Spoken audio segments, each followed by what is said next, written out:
तो शुरू से ही शुरू करते हैं।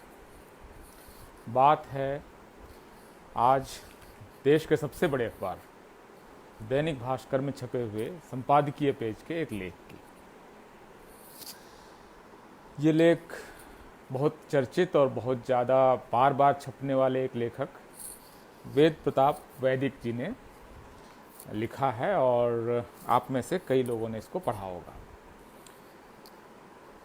जो भी हमारे मित्र जुड़े हैं, क्योंकि काफ़ी बड़ी संख्या में लोग ऑलरेडी जुड़ गए हैं, तो कोई एक व्यक्ति मुझे सिर्फ इतना कंफर्म कर दे कि आवाज़ आपको साफ साफ सुनाई दे रही है।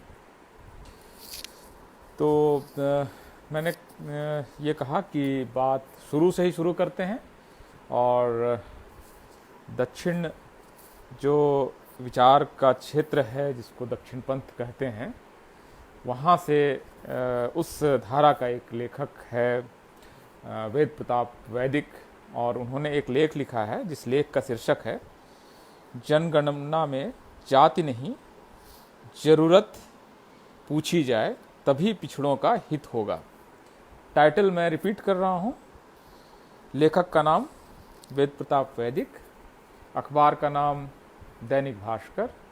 आज भारत में ज़्यादातर राज्यों में इसको संपादकीय पेज पर इस लेख को पढ़ा गया होगा, क्योंकि दैनिक भास्कर का ये दावा है और एक हद तक ये सच भी है कि वो देश का सबसे बड़ा अखबार है।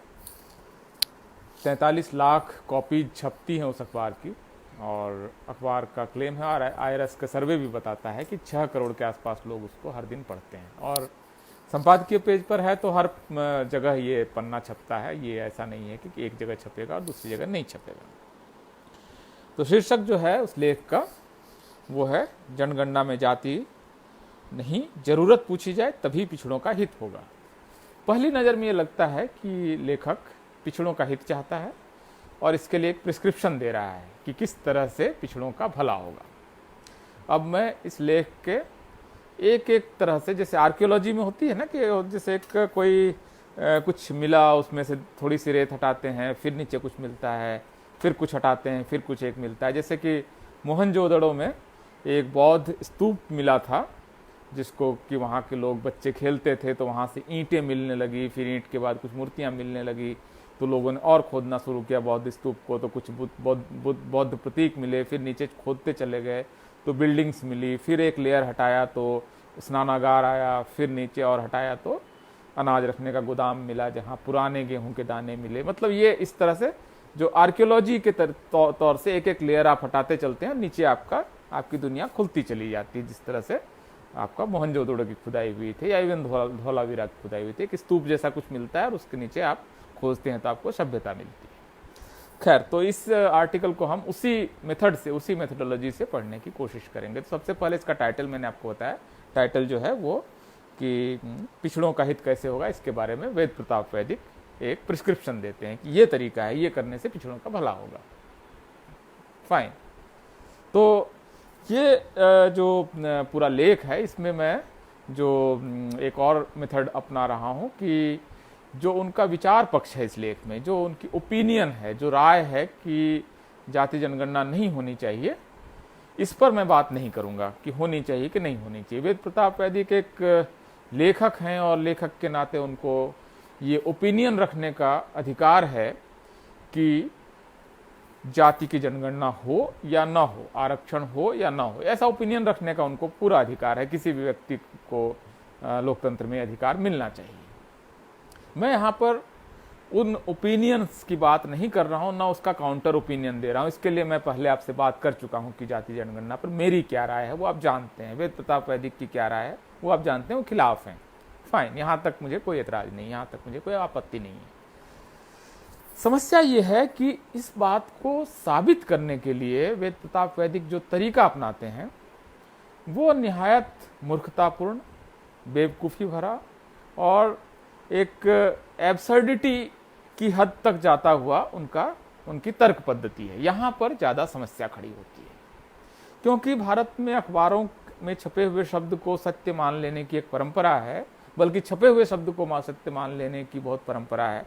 तो लोग उसको एक रेफरेंस पॉइंट के तौर पर लेते हैं कि अखबार में छपा है जी, झूठ कैसे हो सकता है? अखबार में छपा, ये देखो अखबार में छपा है, अखबार में छपा है ना, झूठ नहीं हो सकता है। तो अखबार में जो छप जाता है और बड़े अखबारों में छप जाता है उसको लोग सच मान लेते हैं। ये उसकी हम लोगों की ट्रेनिंग है बचपन से कि कोई चीज़ अगर डिस्प्यूटेड है, कंटेस्टेड है, कोई कंटेस्टेशन आ रहा है, कोई कॉन्ट्रडिक्शन आ रहा है, कोई कॉन्ट्रेरियन व्यू आ रहा है, then we just show the news clipping and prove our point. This is our way of doing things. This is how our epistemology is. This is how we are trained to put forward our arguments. So this is how we are. So ये जो पूरा मामला है कि जो जनगणना का प्रश्न है, इस पर उनकी अपनी एक राय है, कोई दिक्कत नहीं, लेकिन जिस तरीके से उन्होंने रखा है इस पर मैं बात कर रहा हूँ और उनके इस लेख के साथ फैक्चुअल गलतियों की ओर आपका ध्यान आकृष्ट करने की कोशिश करूंगा। अगर आप में से जिन लोगों ने देखा होगा, जिनके घर में दैनिक भास्कर आता है, वो निकाल लें। संपादकीय पन्ने पर ये लेख छपा हुआ है वेद प्रताप वैदिक का। वो कुछ बहुत बड़ा क्लेम भी करते हैं कि वो किसी पद पे हैं, वो संस्था उन्होंने खुद बनाई है जिसके वो अध्यक्ष हैं। ये उनका मतलब ये उनकी महानता है। पहली गलती जो वो फैक्चुअली गलती करते हैं, थोड़ा सा एक और चीज मैं बता दूं कि वेद प्रताप वैदिक बहुत मैंवादी हैं, मतलब कि सारी चीज़ों के सेंटर में मैंने ये किया, मैंने ये करा दिया, मैंने पॉलिसी बदलवा दी, मैंने इस प्रधानमंत्री को ये बोल दिया। ये जो मैं जो है, ये उनका एक सेंट्रल थीम है उनके सारे लेख में। अगर आप देखेंगे तो इसमें भी जैसे वो कहते हैं कि जाति की जनगणना का प्रश्न इस समय हम इसलिए डिस्कस कर रहे हैं क्योंकि नीतीश कुमार ने उठाया है, लेकिन 10 साल पहले जब जनगणना हो रही थी तब भी बहुत सारे पॉलिटिकल पार्टीज कह रहे थे, लेकिन हमने और मैंने उस समय एक मुहिम चलाई और जो 2011 से जाति जनगणना शुरू हुई थी उसको सोनिया गांधी से कह के मैंने रुकवा दिया। अब ये देखिए, ये इसका मैंवाद है। ये यहाँ पर उनका अहंकार देखिए कि मैंने सोनिया गांधी से कह के जाति जनगणना के आंकड़े रुकवा दिए। अब देखिए इसमें फैक्चुअल गलती क्या है। 2011 से भारत में कास्ट सेंसस एक शुरू हुआ, socio economic caste census 2011, SECC 2011। आप लोग जनरल नॉलेज की किताब में पढ़ते होंगे। आप लोगों को जनरल नॉलेज की किताब से ये भी पता है कि वो जनगणना 2016 में खत्म हुई। 2016 में जो जनगणना खत्म हुई उसके बारे में वेद प्रताप वैदिक के क्लेम करते हैं कि हमने सोनिया गांधी से कह के इस जनगणना को रुकवा दिया। पहला तो आप अगर देख रहे हैं इस समय अखबार का पन्ना तो आप ये देख सकते हैं कि ये एक तो मेजर गलती उन्होंने, तो एक मिस इन्फॉर्मेशन या फेक न्यूज उन्होंने फैलाई। सोनिया गांधी ने रोक दिया जी, मेरे कहने पर। ये बहुत इंपॉर्टेंट है। अगले पैराग्राफ में कहते हैं कि जब ये जनगणना वगैरह हो रही थी तो नरेंद्र मोदी गुजरात के मुख्यमंत्री थे, वो जाति जनगणना के खिलाफ थे और वो जब प्रधानमंत्री बने तो उन्होंने भी जाति जनगणना के आंकड़े आने रुकवा दिए। अब या तो सोनिया गांधी ने रुकवा दिया या नरेंद्र मोदी ने रुकवा दिया।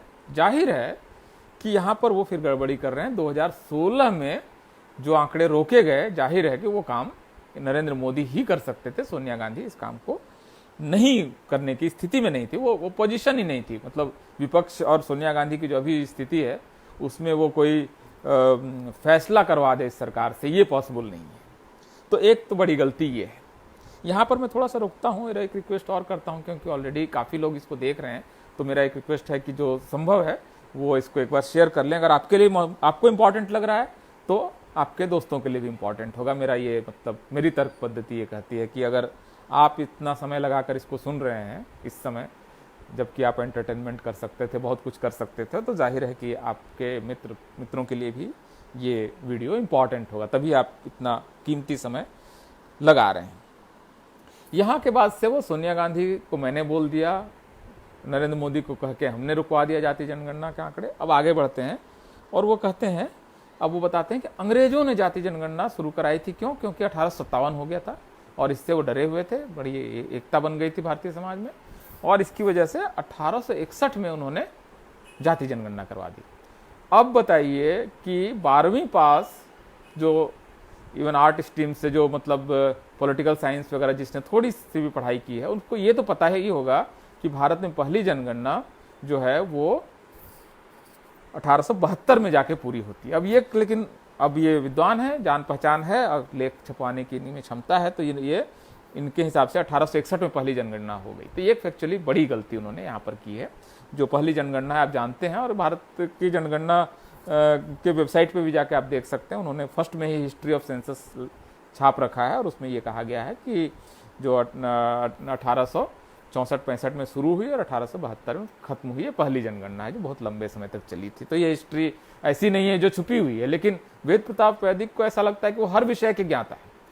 जैसे मैं आमतौर पर 3 या 4 सब्जेक्ट से बाहर नहीं जाता हूँ, मैं बहुत सारे विषय जिसमें मैं नहीं जाता हूँ, मैं न्यूक्लियर साइंस पर नहीं जाऊँगा क्योंकि उस बारे में मेरी गति नहीं है, मैं इंटरनेशनल रिलेशंस पर आमतौर पर नहीं बोलता हूँ, मैं आमतौर पर 2 देशों के इकोनॉमिक रिलेशंस वगैरह पर नहीं बोलता हूँ, मैं आमतौर पर बहुत सारे विषय हैं जिस पर मैं नहीं बोलता हूँ। मुझे 3 या 4 विषय पूरे जीवन में, सैकड़ों किताबें पढ़कर मुझे लगता है ये 3-4 विषय हैं जिसमें हमारा थोड़ा सा अध्ययन है, तो थोड़ी बहुत बात मैं रख सकता हूँ। उसमें मैं बहुत हमेशा बोलता हूँ कि हो सकता है कि सत्य इसके परे भी है, हो सकता है कि सत्य इसके बियॉन्ड भी है। मैं जहाँ तक जानता हूँ वहाँ तक मेरा सच इतना सा है, इसके बियॉन्ड भी सच हो सकता है। लेकिन वेद प्रताप वैदिक ज्ञान तो वहीं से निकला हुआ है, सारे मतलब ज्ञान के स्रोत हैं, तो वो कुछ भी कर सकते हैं। उनके हिसाब से 1861 में हो गई और भास्कर ने छाप दिया। मतलब यहाँ पर मेरे पास एक और सवाल है, इस तरह की गलतियां करने के लिए जब कॉपी आई होगी जो भास्कर के संपादकीय डेस्क पर, वहाँ किसने इसको पास किया होगा, उसके ज्ञान क्या क्या स्तर है, वो एक बड़े अखबार के संपादकीय पेज पर बैठने के काबिल क्यों है अगर वो ऐसी गलतियां नहीं पकड़ सकता है। या फिर ऐसा होगा कि वेद प्रताप वैदिक मालिक के परिचित हैं, उनका लेखा है, जैसा है वैसा छापना पड़ेगा। दोनों स्थितियां हो सकती है। इसलिए मैं जरूरी नहीं है कि इसमें पत्रकार का दोष है, लेकिन पत्रकार को थोड़ा सा ध्यान तो रखना चाहिए, एक रिक्वेस्ट करना चाहिए कि सर देख लीजिए, हमें लग रहा है कि आप ये गलती कर रहे हैं। कैसे आप कह रहे हैं कि एक ही जनगणना को सोनिया गांधी और नरेंद्र मोदी दोनों ने रोका, ये मतलब कैसी बात आप कर रहे हैं। मतलब दोनों में से एक ही तो रोक सकता है। किसी एक कालखंड में एक घटना हुई है, उसको 2 व्यक्ति मतलब कैसे कर सकता है। तो ये इस तरह के बहुत सारे सवाल हैं। जनगणना का वर्ष वगैरह ये सब तो कोई भी चेक कर सकता है, पता नहीं। एनीवेज उन्होंने तो ये कह दिया। अब उन्होंने आगे लिखा, आगे की लाइन पढ़िए अगर आपके सामने अखबार खुला हुआ है तो, कि 1831 की जनगणना के आधार पर हंटर रिपोर्ट आई और इसके आधार पर 1905 में बंग भंग हो गया। अब इस एक सेंटेंस को आप फिर से सुनिए। 1871 की जनगणना के आधार पर हंटर रिपोर्ट आई और उसके आधार पर 1905 में बंग भंग हो गया। अब ये सेंटेंस आपको क्या क्या बोलता है कि 1971 में एक जनगणना हुई, उसके आधार पर एक हंटर रिपोर्ट आई और 1905 में घटना हो गया। अब इस देखिए इसमें क्या क्या गलतियां हैं। हंटर रिपोर्ट जो है वो आपको सिविल सर्विस की तैयारी करने वाले लोग और बाकी लोग आपको बता देंगे कि ये एजुकेशन के रिफॉर्म या एजुकेशन का जो मॉडल है ये कैसा होगा, इसके बारे में रिपोर्ट है। इसका जनगणना से भी कोई लेना देना नहीं है, इसका बंग भंग से भी कोई लेना देना नहीं, बहुत अलग तरह की ये रिपोर्ट है। तो ये एजुकेशन का मॉडल क्या होगा भारत में, इसके बारे में रिपोर्ट है। तो हंटर रिपोर्ट को इन्होंने बंग भंग और जनगणना दोनों से जोड़ दिया, क्योंकि वेद प्रताप वैदिक है, कुछ भी लिख देंगे, मतलब जो मन में आया लिख देंगे और वो छप जाएगा। क्योंकि मतलब पता नहीं क्या क्या गुण उसमें देखते हैं लोग, तो ये छप गया। अब ये मतलब आप सोचिए कि अगर कोई विद्यार्थी 12वीं की परीक्षा में ये लिखे बंग भंग के कारण क्या है, कोई अगर क्वेश्चन आए और ये लिखे कि हंटर रिपोर्ट की वजह से भारत बंग भंग हो गया, तो बच्चा फेल होगा कि नहीं होगा। इतिहास का कौन सा टीचर उस स्टूडेंट को पास कर देगा जो ये लिखेगा कि बंग भंग 1871 की जनगणना की वजह से हुआ और हंटर रिपोर्ट की वजह से हुआ। इसको लिखकर कोई पास हो सकता है क्या परीक्षा में, बताइए। आप में से कई सारे लोग अभी इस समय लगभग 300 पौने 300 लोग देख रहे हैं, उसमें से कुछ लोग हिस्ट्री के स्टूडेंट या हिस्ट्री के टीचर रहे होंगे। आप बताइए कि मतलब हिस्ट्री की किस किताब में ये सब लिखा हुआ है। मतलब बहुत ही अजीब किस्म का मतलब वो लेखन है, इतना छोटा सा, और इसमें कम से कम गलतियां ही गलतियां, मतलब हर दूसरे लाइन में गलती है। और ये इनके हर लेख में होता है। मतलब ये एनालिसिस मैं इसलिए कर रहा हूँ क्योंकि इसमें कुछ फैक्ट ऐसे हैं जो कि मेरे डोमेन के आसपास भी हैं और इस बारे में मेरी किताब भी है और मैंने इसको पढ़ा भी है। कम से कम 10 वर्ष से मैं उस एक विषय पर काम कर रहा हूँ। अगला पैराग्राफ, 1931 में जाति जनगणना होती है और उन्हीं 90 साल पुराने आंकड़ों के आधार पर आरक्षण की गाड़ी चल रही है। फाइन, यहां तक तो आप ठीक ही कह रहे हैं कि 1931 में जाति जनगणना हुई और 90 साल पुराने आंकड़ों के आधार पर आरक्षण की गाड़ी चल रही है। आपको पसंद नहीं आ रहा है कि क्यों 90 साल पुराने आंकड़ों के आधार पर चल रहा है, तो नए आंकड़े कैसे आएंगे साहब। नए आंकड़ों के लिए तो जाति जनगणना करानी पड़ेगी, नहीं तो आपको 1931 के आधार पर बनाना करना ही पड़ेगा। क्योंकि आर्टिकल 340 है, आर्टिकल आपको 16(4) है, रिप्रेजेंटेशन का क्वेश्चन है कॉन्स्टिट्यूशन का। ये सब कैसे आप सॉल्व करेंगे अगर आपके पास जाति का कोई, आपको उस हिसाब से बनाना पड़ेगा। और आप क्योंकि नई जनगणना नहीं कराना चाहते हैं तो आप जाहिर है कि 1931 के आधार पर कराएंगे। तो ये यहाँ पर एक अंतर्विरोधी स्थिति है। वो जाति जनगणना का विरोध कर रहे हैं लेकिन ये कह रहे हैं कि 90 साल पुराने आंकड़ों से आरक्षण की गाड़ी चल रही है, ऐसा कब तक चलता रहेगा? नहीं चलना चाहिए, बिल्कुल fair enough, you have valid point, so argue for caste census.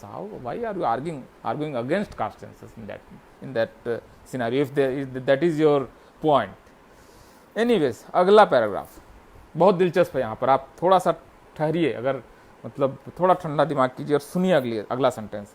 मैंने क्या कहा? पहला सेंटेंस, 1931 में जाति जनगणना हुई, 90 साल पुराने आंकड़ों से आरक्षण की गाड़ी चल रही है, ऐसा कब तक चलेगा? अगला सेंटेंस, गांधी और कांग्रेस के विरोध के कारण 1931 में जाति जनगणना नहीं हुई। मतलब आप ये बात बोल सकते हैं, मतलब आप सोचिए कि एक व्यक्ति क्या ये सेंटेंस बोल सकता है कि 1931 में जाति जनगणना हुई, 90 साल पुराने आंकड़ों से आरक्षण की गाड़ी चल रही है, ऐसा कब तक चलेगा? गांधी और कांग्रेस के विरोध के कारण 1931 में जाति जनगणना नहीं हुई। और ये कह के वो आदमी भारत के सबसे बड़े अखबार में लिखकर निकल जाता है।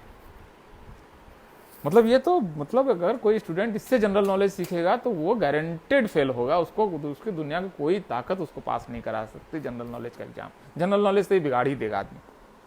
फाइन, अब अगले पैराग्राफ पे आते हैं। संविधान के मुताबिक 50% से ज्यादा जन्म आधारित आरक्षण नहीं हो सकता। अब इस सेंटेंस पर आप गौर कीजिए। संविधान के मुताबिक, ये बहुत इंपॉर्टेंट है, 50% से ज्यादा जन्म आधारित आरक्षण नहीं हो सकता। ये एक सेंटेंस बहुत तरह से गलत है, क्योंकि एक तो संविधान में, आप में से ज्यादातर लोगों ने संविधान को कम से कम एक बार तो पढ़ा ही होगा। संविधान में कोई अनुच्छेद ऐसा नहीं है, कोई अध्याय ऐसा नहीं है जिसमें इस बात का जिक्र है कि आरक्षण कितना होना चाहिए, इतना होना चाहिए, 22%, 18%, 27%, 50%, कहीं पर भी इसका जिक्र नहीं। दो चीजों का जिक्र नहीं है।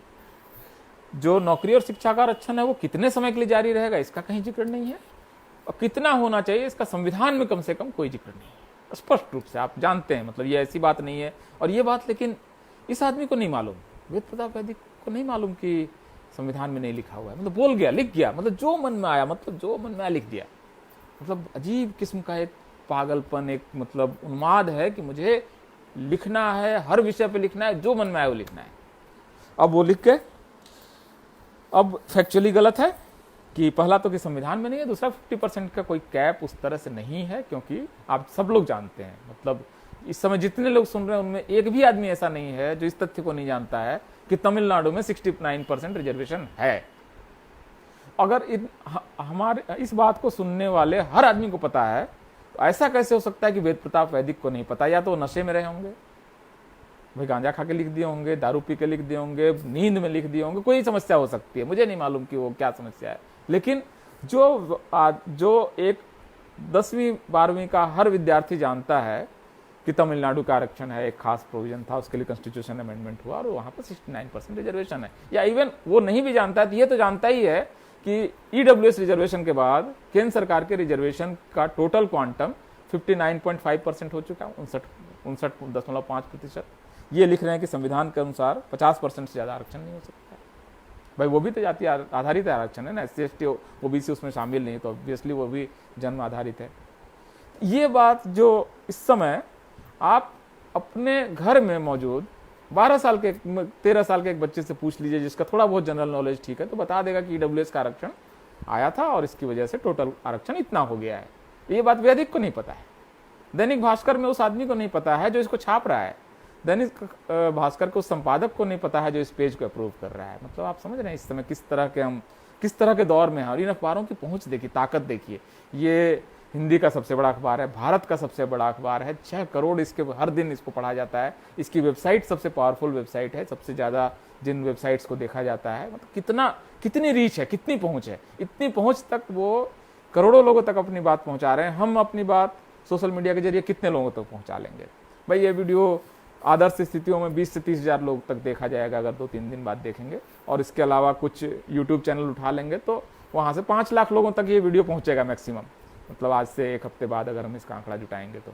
लेकिन जहाँ कहाँ 5 लाख और कहाँ 6 करोड़, आप समझिए कि उनकी पहुंच और उनकी ताकत देखिए, झूठ की ताकत देखिए। ये बहुत बड़ा दायरा है। मतलब आप सब लोग इसको शेयर कर दें, आगे भी इसको शेयर हो जाए, जैसे पिछला वीडियो 4,500 लोगों ने शेयर किया था, तो इस तरह का अगर हो जाएगा तो हो सकता है कि वो 5-7 लाख लोगों तक पहुंचेगा। लेकिन उनकी ताकत तो बहुत ज़्यादा है, और ये कितना कितना जगह वो पहुंचेगा जहां तक हमारी पहुंच नहीं है। तो अब ये है, आगे देखिए, एक तो 50% आरक्षण वाली संविधान में के मुताबिक लिख रहे हैं। अगला, आरक्षण से क्या फर्क पड़ जाएगा? 500-700 नौकरियों का ही तो फर्क पड़ेगा। 500-700 नौकरियां इस देश में केंद्र सरकार, राज्य सरकार और स्थानीय निकाय जहां आरक्षण लागू है, कुल नौकरियों की संख्या 1,78,00,000 है। 1% के हेर फेर से लाखों नौकरियां इधर सुधर हो जाती है। जब 1% आरक्षण बढ़ या घट जाता है तो लाखों नौकरियां इधर सुधर होती है। 500-700 नौकरियों का मामला नहीं है। 500-700 नौकरियों का मामला होता तो सवर्णों के बच्चे आत्मदाह नहीं कर रहे होते इस सवाल पे। और वो सड़क पर जो झाड़ू लगाते हैं और नाटक करते हैं ना, वो अगर सिर्फ 500-700 नौकरियों का आरक्षण इसमें अगर मामला होता, आरक्षण की ताकत देखिए ना, पूरा शेड्यूल्ड कास्ट का पूरा मिडिल क्लास इस समय जो आपको दिख रहा है वो पूरा रिजर्वेशन से आया है। मतलब लाखों नौकरियों का मामला है। 500-700 नौकरी किसको बेवकूफ बना रहे हैं वेद प्रताप वैदिक? 500-700 नौकरियों का मामला है। फिर आगे लिख रहे हैं कुछ हजार लोगों को जाति के आधार पर नौकरी मिल जाएगी। पहला तो जाति के आधार पर नहीं मिलेगी, उसके लिए संवैधानिक व्यवस्थाएं हैं, इसके मतलब कारण है। और दूसरा कुछ हजार, ये पहले लिख रहे हैं 500-700 लोग, दूसरे सेंटेंस में लिख रहे हैं कुछ हजार लोगों को, तो मतलब एक फ्रॉड ये यहाँ पर फिर कर रहे हैं। आखिरी पैराग्राफ, एक सेंटेंस पढ़ रहा हूं। भारत को अगर महाशक्तिशाली बनना है तो जातीय आधार पर नौकरियों में आरक्षण खत्म होना चाहिए। अब देखिए यहां पर भाई साहब ने शुरू कहां से किया? जनगणना में जाति की जनगणना नहीं होनी चाहिए, और पिछड़ों का हित किसमें है, और कंक्लूड क्या करते हैं, अंतिम उनका निष्कर्ष क्या है? नौकरियों में जाति आधारित आरक्षण खत्म होना चाहिए। मतलब आप सोचिए कि ये आदमी कितना फ्रॉड है, कितना इसके अंदर अंतर्द्वंद है, कितना गलत तथ्यों के आधार पर अपनी बात को रख रहा है, और इस तरह से अपनी बात करोड़ों लोगों तक पहुंचाकर ओपिनियन बना रहा है। चूंकि मैं इस बात को आज एक और आपको इंपॉर्टेंट बात बता रहा हूं कि जातीय जनगणना के खिलाफ लेखों की अब श्रृंखला शुरू हुई है। ये हो सकता है कि पहला, दूसरा, तीसरा लेख हो। ऐसे कम से कम 100 के आसपास लेख आपके सर पर पटके जाएंगे अगले 2 महीने के अंदर में। कम से कम आप समझिए, अंदाजा मैं मोटे तौर पर लगा रहा हूं, ये 100 से 200 के बीच लेख आपको जातीय जनगणना के खिलाफ आपको पढ़ने होंगे। 1 या 2 लेख किसी वेबसाइट में जाति जनगणना के पक्ष में आएगा। तो ओपिनियन इस तरह से बनता है, जिनकी पहुंच करोड़ों तक है वहां सिर्फ जाति जनगणना के खिलाफ लेख छपेंगे, और जहां पर आप थोड़ा बहुत वेबसाइट, कुछ बहुजन चैनल्स वगैरह में जाति जनगणना के पक्ष में छोटी मोटी बातचीत होगी। कितनी असमान लड़ाई है। मतलब समझिए कि मतलब पूरा डिबेट का जो वजन है और उसकी जो ताकत है लोगों तक पहुंचने की, इसमें कितना फर्क है। तो ये मोटे तौर पर मेरा कहना था कि ये जो वैदिकी ज्ञान है, इसकी मीमांसा आप कर सकते हैं। खुद भी इनमें से ज़्यादातर जानकारियां आप भारत सरकार की वेबसाइट से चेक कर सकते हैं, जो इन्होंने फ्रॉड सब लिख रखा है ना। ये कोई मतलब इसमें से मेरे मतलब कम से कम मैं बहुत गारंटी ले रहा हूं कि मेरे कोई मन की बात नहीं, इसमें सारी बातें ऐसी हैं जिसमें से हर बात के तथ्य में, हर सेंटेंस के लिए मैं आपको ऑथेंटिक रेफरेंस दे सकता हूं कि इस किताब के इस पन्ने पर, इस संविधान के इस क्लॉज में, इस अखबार के इस पन्ने पर, और इस तरह से कहाँ कैसे कैसे हुआ, ये सारे रेफरेंसेस मैं आपको दे सकता हूँ। बहरहाल मेरा आखिरी निवेदन है कि इस समय भी जो 300 लोग से ज़्यादा लोग मुझे देख रहे हैं, वो कृपया इस वीडियो को अगर उपयोगी मानते हैं तो कृपया शेयर कर दें, और उपयोगी नहीं मानते हैं तो कृपया नीचे कुछ गाली गलौज भी लिखना चाहें तो लिख दें, उससे कोई फ़र्क नहीं पड़ता है। दुनिया मतलब उससे बहुत बड़ी है, आपकी गालियों वगैरह से बहुत बियॉन्ड की बात है। बहुत बहुत शुक्रिया दोस्तों।